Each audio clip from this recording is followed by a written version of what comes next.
You can only be as healthy as the temple that you reside in. Unknown. Our Earth's topsoil is eroding faster than we can repair and farm. This is making our Earth more sick, especially in conjunction with the toxic runoff from pesticides and synthetic fertilizers.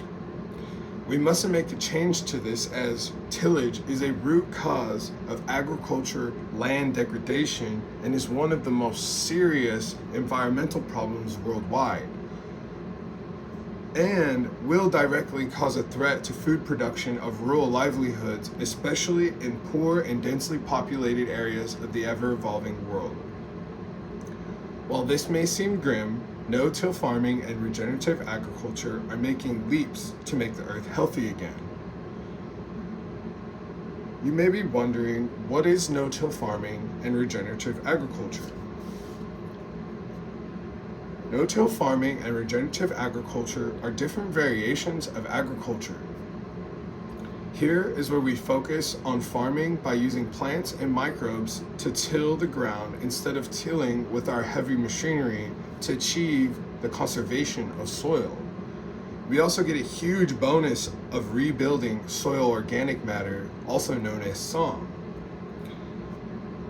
This was brought to our attention in the early 1990s after a simple Ohio farmer by the name of David Brandt started becoming an enthusiastic learner and teacher of no-till practices.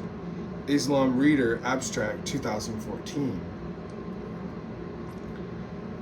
Mr. Brandt is more commonly known as the father of no-till and is commonly seen as the farmer on the meme of "it ain't much but it's honest work." When I first began this journey, I too also asked myself, what are some simple techniques that I can start doing? These concepts are based on simple techniques, and there are many for no-till and regenerative agriculture. These include mulching, planting cover crops, top dressing manure or compost. Even reducing the use of heavy equipment is a common practice in no-till, the latter of them all being done due to the amount of weight that compacts the soil and destroys the healthy biology. Some of my favorite techniques are mulching with wood chips and planting cover crops. These crops include leguminous crops such as any type of bean, hairy vetch, milky vetch, and many more, as well as granious crops that include some well-known crops that we all know: barley, wheat, buckwheat, rye, oats, and many more. Hairy vetch cover crops produce upwards of 20 kilograms of nitrogen per tenth of a hectare. That's 1/4 of an acre, with a total of a biomass of produced 17 tons. KRDA, Young Sang Cho, page 108, Jadam. This, paired with mulching of highly carbonaceous materials, helps keep the ground almost 20 degrees cooler Celsius on average and helps with nitrogen and carbon sequestration. These techniques have many vast benefits. These two techniques alone can help increase SOM, which directly increases soil fertility. These techniques run concurrently not only to help rebuild topsoil, but they also suppress and inhibit noxious weed growth. This is all the while encouraging a healthy flora and fauna from leguminous crops that bring nitrogen-fixing bacteria such as rhizobia, and granious crops bringing natural mycorrhizal fungi such as some species of arbuscular microfungi, with both being mutualistic and beneficial microbes. You may be wondering, how can I become involved? This is something easy that everyone can do to help rebuild soil organic matter and help our earth become healthy again. The most effective thing one can do is research and start composting. If one works with livestock and has an abundance of manure, composting is best, or top dressing to your acreage alone.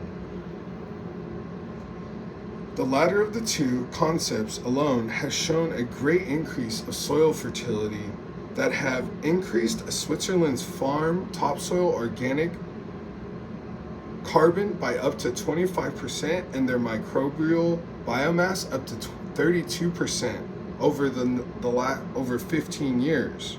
Krauss, 2020 abstract. This is not to mention the amount of the great change in microbial activity and communities with the conversion from tilling to reduced tillage. Some of you may be questioning, is this a panacea, a fix-all solution? As this may be all too good to be true, and you are absolutely in the right for questioning this. There are many, many cons that come with this.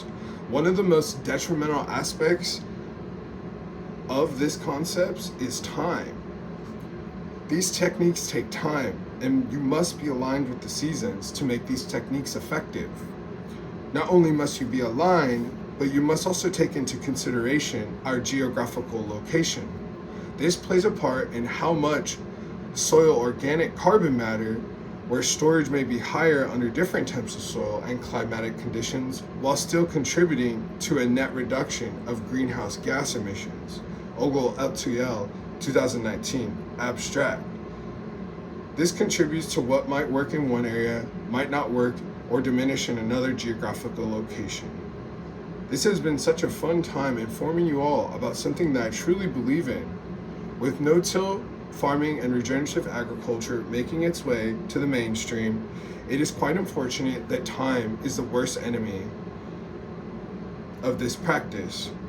This is especially true due to the global scale of supply and demand. These techniques are vast, and I only named two that I found to be fascinating.